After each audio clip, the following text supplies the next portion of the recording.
Hello chalk TV நண்பர்களே, வணக்கம். நான் உங்கள் கதை சொல்லி ஃப்ரெண்டு விஜயா. ரொம்ப நாளைக்கு அப்புறம் உங்களை நேரில் சந்திக்கிறேன். கடந்த ஒரு 5, 6 வீடியோவே பார்த்தீங்கன்னா, ஷார்ட்ஸு வீடியோன்னு பார்த்தீங்கன்னா, கீ செயினை பற்றின வீடியோவாகவே அமைஞ்சு போயிடுச்சு. என்ன பண்ணுறது, கொஞ்சம் சுருக்கலான்னு தான் பார்த்தேன். ஆனாலும் நமக்கு பிடிச்ச விஷயத்தை பற்றி பேசும்போது நமக்கு டைம் போகிறது தெரியல. ப்ளஸ் வீடியோஸும் கொஞ்சம் அதிகமாகிடுச்சு. ஆனால் இவ்வளோ 5, 6 வீடியோ போட்டாச்சு, என்னோடய கலெக்ஷன்லாம் காட்டியாச்சு.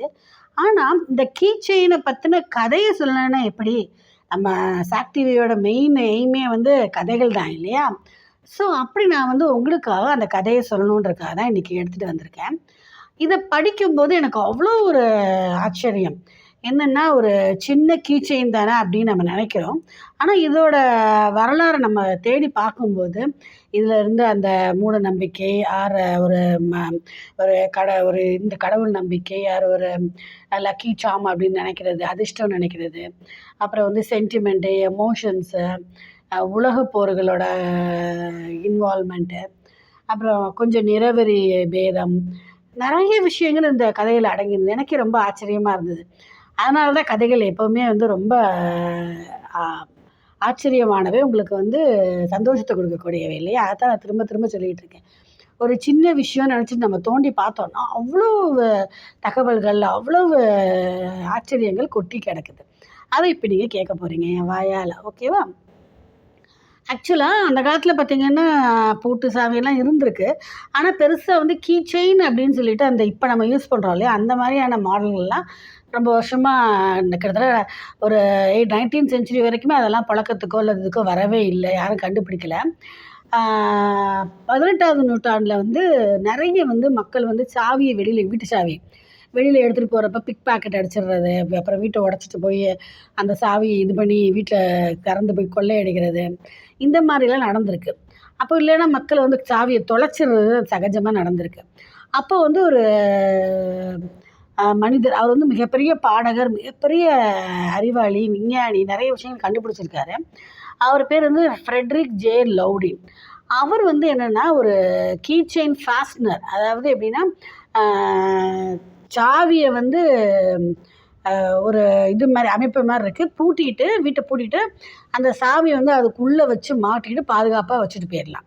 ஸோ மக்கள் அதை எடுத்துகிட்டு போக தேவையில்லை கையோட. ப்ளஸ் தொலைக்கிறதுக்கோ இல்லை பிக் பாக்கெட் அடிக்கப்படுறதுக்கோ வாய்ப்புகள் கம்மியாக இருந்தது. இதனால் அந்த வீட்டில் கொள்ளையடிக்கப்படுறதும் குறைஞ்சிது. ஆனால் என்ன ஒரு இதுனா, இவர் பேட்டன்ட்டும் வாங்கியிருந்தார். ஆனால் இது பெரிய லெவலில் வந்து உலக அளவில் வந்து மதிக்கப்படவோ அல்லது பாராட்டப்படவோ இல்லை. என்ன மெயின் காரணம்னா, அந்த காலத்தில் அவ்வளோவா தகவல் தொழில்நுட்பங்கள்லாம் வளரலை. அது எல்லாத்தையும் விட அவர் ஒரு கருப்பினத்தை சேர்ந்தவர் அப்படின்ற ஒரு நிற பேதத்தினால அவருடைய கண்டுபிடிப்புக்கு பெருசாக ஒரு வெளிச்சம் கிடைக்கல அந்த காலத்தில். அதுக்கப்புறம் பார்த்திங்கன்னா, 19வது செஞ்சுரியோட நூற்றாண்டு ஆரம்பத்தில் பார்த்திங்கன்னா, ஹென்ரி ஃபோர்ட் தெரியல, பெரிய இண்டஸ்ட்ரியலிஸ்ட்டு. அவர் வந்து மாடல் டி கார்களை வந்து உருவாக்க ஆரம்பித்தார். இது வந்து ஒரு பெரிய திருப்பம் இந்த கீ செயினோட வரலாறில். என்னென்னா, அது வரைக்கும் பார்த்திங்கன்னா கையால் சுற்றி தான் வந்து காரை ஸ்டார்ட் பண்ணணுமா, காரை என்ஜினை. இவர் கண்டுபிடிச்ச அந்த மாடல் டி காரில் பார்த்திங்கன்னா கீ இக்னிஷன், அதாவது கீயை வச்சு, சாவியை வச்சு இன்ஜினை ஸ்டார்ட் பண்ணணும். அப்போ அவருங்க என்ன பண்ணார், இதை விளம்பரப்படுத்துறதுக்கு, இதை ஃபர்தராக ப்ரொமோட் பண்ணுறதுக்காக அதை காரை வாங்குகிறவங்களுக்கு, டீலர்ஸுக்கு எல்லாத்துக்குமே வந்து அந்த அவங்க கம்பெனி லோகோ போட்ட அந்த சாவியை கொடுக்குறது, அந்த மாதிரியான விஷயங்கள்லாம் பண்ண ஆரம்பிச்சிருக்காரு. அதுக்கப்புறம் வந்து இப்போ நம்ம யூஸ் பண்ணுறோம் இல்லையா, அந்த கீ செயின், அதில் வந்து ஒரு கீ ரிங் இருக்குது. அந்த வளையம் இருக்கும். அந்த வளையத்தில் தான் நம்ம வந்து ஒரு செயினை மாட்டி அதில் தான் நம்ம வந்து சாவிகளெல்லாம் கோப்போம் இல்லையா. அந்த ஒரு வேறு ஏதாவது ஒரு ஷோ பீஸும் அந்த செயினில் ஆட் ஆகிருக்கும். இந்த ரிங்கில் வந்து நம்ம கீ ரிங்கில் வந்து நம்ம எத்தனை சாவிகள் வேணாலும் கோத்துக்கலாம். இது ஒரு சிம்பிளான ஒரு மாடல் தான், ரொம்ப ரொம்ப எளிமையான ஒரு விஷயந்தான். ஆனால் அந்த ரிங்கு பார்த்திங்கன்னா ஒரு சிங்கிள் ரிங் கிடையாது. உங்களுக்கே தெரியும்ல, நம்ம பார்த்துருப்போம் இல்லையா, ஒரு வித்தியாசமான ரிங்கு. இதை வந்து முதல்ல வடிவமைச்சவர் யாருன்னு பார்த்தீங்கன்னா, சாமுவேல் ஹாரிசன் அப்படின்ற ஒரு மனிதர். இது ஒரு மிகப்பெரிய கண்டுபிடிப்பு. ஈவன் தோ அது வந்து ரொம்ப சின்ன விஷயமா இருந்தால் கூட, அந்த கண்டுபிடிப்பு வந்து நிறைய விஷயங்களை வந்து எளிமைப்படுத்திச்சு. எப்படின்னு பார்த்தீங்கன்னா, அந்த காலத்தில் நிறைய சாவிகளை வந்து கொண்டுட்டு போகணும் அப்படின்னா, நீளமான சங்கிலியில் கோர்த்தோ, அப்படி இல்லைன்னா லெதர் ஸ்ட்ராப்பு தோலால் செய்யப்பட்ட பட்டைகளில் வந்து கோர்த்தோ தான் வந்து அதை யூஸ் பண்ணிகிட்டு இருந்தாங்க. இது பார்த்திங்கன்னா இரிட்டேட்டிங்கான ஒரு விஷயமா இருந்திருக்கு. ஏன்னா நீளமான செயின்னா ஒரு 5, 6 சாவி இருந்ததுன்னா சாவியை தேடுறதே அவங்களுக்கு ஒரு பெரிய கஷ்டமாக இருந்தது. அதில் வந்து அதை எடுத்துகிட்டு போகிறதும் வந்து உங்களுக்கு அவ்வளோ ஈஸியாக போர்ட்டபுளாக இல்லை, ஒரு ஹேண்டியாக இல்லை. ஒரு பர்ஸில் போட்டோம், ஹேண்ட்பேக்கில் போட்டோம் அப்படிலாம் இல்லை. அப்புறம் வந்து பார்த்திங்கன்னா பெரிய பெரிய பணக்காரங்கள்லாம் என்ன பண்ணாங்கன்னா, இதே விஷயத்த வந்து நல்ல விலையுயர்ந்த இது உலோகங்களில் மெட்டல்ஸில் வந்து அதாவது தங்கம், வெள்ளி அந்த மாதிரிலாம் வந்து பெரிய பெரிய டிசைனில் வந்து அவங்க இனிஷியல் போட்டோ, பேர் போட்டோ அல்லது அவங்க வேறு ஏதாவது ஒரு டிசைனை பொறிச்சு இதில் வந்து அவங்க சாவிகளை கோர்த்து அதை ஒரு பெருமையாக அவங்க அணிகலன் மாதிரியே அணிஞ்சிக்கிட்டு இருந்தாங்க. அதை வந்து பரிசு பொருளாகவும் அவங்களுக்கு கொடுத்துட்டு இருந்தாங்க. ஆனால் இந்த நம்ம யூஸ் பண்ணுறோம்ல இப்போ இருக்கிற அந்த க்யூட்டான அந்த குட்டியான கீ செயின்ஸ் வந்து இந்த கீ ரிங் வந்து ஹாரிசன் வந்து கண்டுபிடிச்சதுக்கு அப்புறம் தான் வந்து அது கொஞ்சம் பிரபலமாக ஆரம்பிச்சு. இந்த கார் கம்பெனிகளும் அவங்களுடைய லோகோ போட்ட கீ செயின்ஸை வந்து ப்ரமோட் பண்ண ஆரம்பித்தாங்க. அது எல்லாத்தையும் விடைய வந்து உங்களுக்கு middle of the 19th century, அதாவது 19th centuryயோட இதில் வரும்போது மிடில் வரும்போது நிறைய வந்து உங்களுக்கு இண்டஸ்ட்ரியல் டெவலப்மெண்ட், அப்புறம் பிளாஸ்டிக்கோட பயன்பாடு அதிகரிக்க ஆரம்பிச்சிது. பிளாஸ்டிக்கில் அப்போ சின்ன சின்ன குட்டி குட்டி பொம்மைகள், வேறு வேறு டிசைனு, அவங்க கம்பெனி லோகோ பண்ணுறது எல்லாமே ஈஸி ஆகிடுச்சு இல்லையா? மெட்டல் வுட்டெல்லாம் கம்பேர் பண்ணும்போது இது சீப்பாகவும் இருந்தது, ஈஸியாகவும் இருந்தது, மக்களுக்கு தூக்கிட்டு போகிறதுக்கு ஈஸியாகவும் இருந்தது. ஒரு 5, 6 சாவி அதில் கோர்த்தா கூட உங்களுக்கு ஒரு சின்ன ஐட்டமாக தான் அது இருந்தது, க்யூட்டாகவும் இருந்தது. ஸோ இந்த மாதிரி அந்த வளர்ச்சி அடைய ஆரம்பிச்சது கீ செயினோட பயன்பாடு. அப்புறம் வந்து இதை வந்து கிஃப்டாக கொடுக்க ஆரம்பித்தாங்க. அப்புறம் கம்பெனியில் வந்து ப்ரொமோஷனுக்கு யூஸ் பண்ணாங்க. ஏதாவது உணவு பொருள், இப்போ சாக்லேட்டோ இல்லை ஒரு குழந்தைங்களுக்கு உண்டான உணவு பொருளோ, இப்போவுமே நம்ம பார்த்துருக்கோம்ல, ஃப்ரீ வரும் தெரியுமா? நம்ம அந்த டப்பா திறந்தா அந்த டப்பாக்குள்ளே வந்து ஏதாவது ஒரு கீ செயின் இருக்கும். அந்த மாதிரி ப்ரொமோஷ்னல் கிஃப்ட்ஸாக வந்து இதை யூஸ் பண்ண ஆரம்பித்தேன். ஏன்னா அது ரொம்ப ஹேண்டியாக ஆரம்பிச்சிருச்சு, சீப்பாக இது தயாரிக்க முடிஞ்சுது, வெயிட்லெஸ்ஸாக இருந்தது, க்யூட்டாக அழகான டிசைன்கள்லாம் செய்ய முடிஞ்சுது. அப்புறம் அந்த கம்பெனிகளும் வந்து கார் கம்பெனி மட்டும் இல்லை, எல்லா கம்பெனிகளுமே அவங்களுடைய ஒர்க்கர்ஸ்க்கு வந்து அந்த லோகோ போட்ட கீ செயின்ஸை கீயோட கொடுக்க ஆரம்பித்தாங்க. இந்த மாதிரி இதோட பயன்பாடு பார்த்திங்கன்னா வளர்ச்சி அடைஞ்சிட்டே இருந்தது.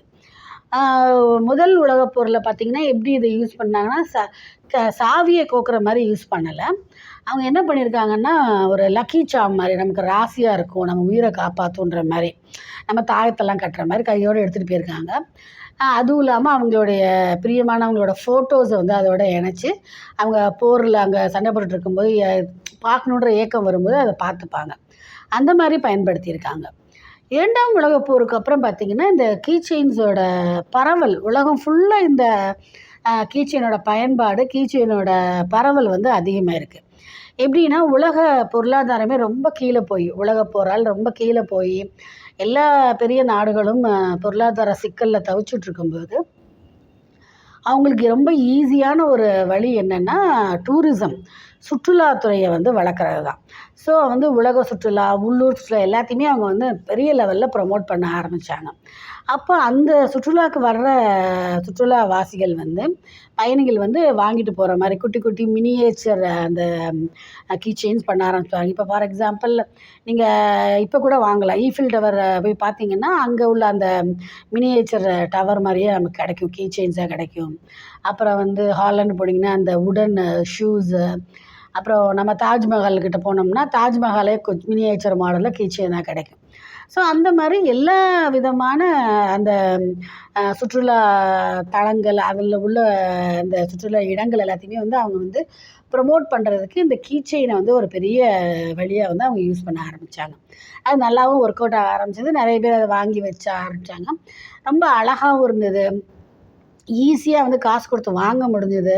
இந்த மாதிரி நிறைய காரணங்களால் என்ன ஆரம்பிச்சதுன்னா, இது ஒரு கலெக்டிபிள் ஆக ஆரம்பிச்சிருச்சு. இது ஒரு ஹாபி, அதாவது கீ செயின் கலெக்ஷன், அந்த ஒரு ஹாபியை அது மாற ஆரம்பிச்சது உலகம் ஃபுல்லாகவே.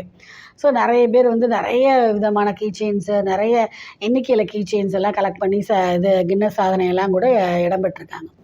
இதுதான் வந்து கீ செயின்ஸ் வந்து வளர்ந்து உலகம் ஃபுல்லாக பரவுனதோட ஒரு கதை. அப்புறம் வந்து இப்போ பார்த்திங்கன்னா நிறைய வந்துடுச்சு. அதாவது எலக்ட்ரானிக் கீ செயின்ஸ் வந்து நம்ம பேசினா பதில் நம்ம வாய்ஸை திரும்ப பேசுகிற மாதிரி, விசில் அடித்தா திரும்ப விசில் அடிக்கிற மாதிரி, அந்த மாதிரிலாம் நிறைய வந்துடுச்சு. அப்புறம் அது கூட வந்து இது ஆர்மி நைஃபு, நெயில் கட்டரு, அப்புறம் பெப்பர் ஸ்ப்ரே, எதிர யாராவது வந்து அட்டாக் பண்ணால் அவங்கள இது பண்ணுறதுக்கு, அப்புறம் குட்டி கத்திகள், அப்புறம் சின்ன மாத்திரை டப்பா, வயசானவங்களுக்கெல்லாம் வந்து மறந்துடக்கூடாதுன்னு மாத்திரை டப்பா, அது மாதிரி நிறைய விஷயங்களை வந்து இந்த கீ செயினோட கனெக்ட் பண்ணி விதவிதமான மாடல்கள், அதாவது அவங்கவுங்க க்ரியேட்டிவிட்டி தகுந்த மாதிரி நிறைய மாடல்கள் வந்துடுச்சு. இப்போ வந்து பார்த்திங்கன்னா யூஎஸ்பி ட்ரைவு, அப்புறம் எல்இடி, அப்புறம் இது பென் ட்ரைவ் இணைஞ்சு, அதுக்கப்புறம் வேறு என்னெல்லாமோ இது ஃபிட்னஸ் ட்ராக்கர், இதெல்லாமே வந்து நம்ம எத்தனை ஸ்டெப்ஸ் நடந்திருக்கோம், நம்ம ஹார்ட் ரேட்டு, பிபி எல்லாம் எவ்வளோ மாறுது, இது எல்லாமே கண்டுபிடிச்சி சொல்லக்கூடிய மாதிரி ஸ்மார்ட் கீ செயின்ஸ் கூட இப்போ வந்துடுச்சு. ஏன்னா விஞ்ஞான வளர்ச்சியினால் என்னவே நடந்தாலும் இனி வேறு விதமான ஒரு வளர்ச்சியும் கூட நான் பிற்காலத்தில் நடக்கலாம். ஏன்னா சயின்ஸ் வளர்ந்துக்கிட்டே இருக்கு இல்லையா, ரொம்ப ஃபாஸ்ட்டாக. ஆனால் என்ன இருந்தாலும் நம்ம க்யூட்டாக அந்த ஒரு கம்மியான விலையில் வாங்கக்கூடிய அந்த அழகழகான அந்த கீ செயின்ஸ் இருக்கு இல்லையா, அதோட மவுஸ் வந்து என்றைக்குமே மறையாதுன்னு நான் நினைக்கிறேன். உங்கள் எல்லாருக்கும் இந்த கீ செயினை பற்றின கதை ரொம்ப பிடிச்சிருக்குன்னு நான் நம்புகிறேன். உங்களுடைய ஃபேவரட் கீ செயின் எது? நீங்கள் அப்படி ஏதாவது ஆசையாக வாங்கி பாதுகாத்து வச்சுருக்கீங்களான்னு நீங்கள் கமெண்ட்ஸில் சொல்லுங்கள். இந்த வீடியோவை லைக் பண்ணுங்கள், ஷேர் பண்ணுங்கள். நம்ம சாக் டிவிக்கு சப்ஸ்கிரைப் பண்ணி பெல் பட்டனை அமுத்தி விட்ருங்க. அவ்வளோதான் ஃப்ரெண்ட்ஸ்.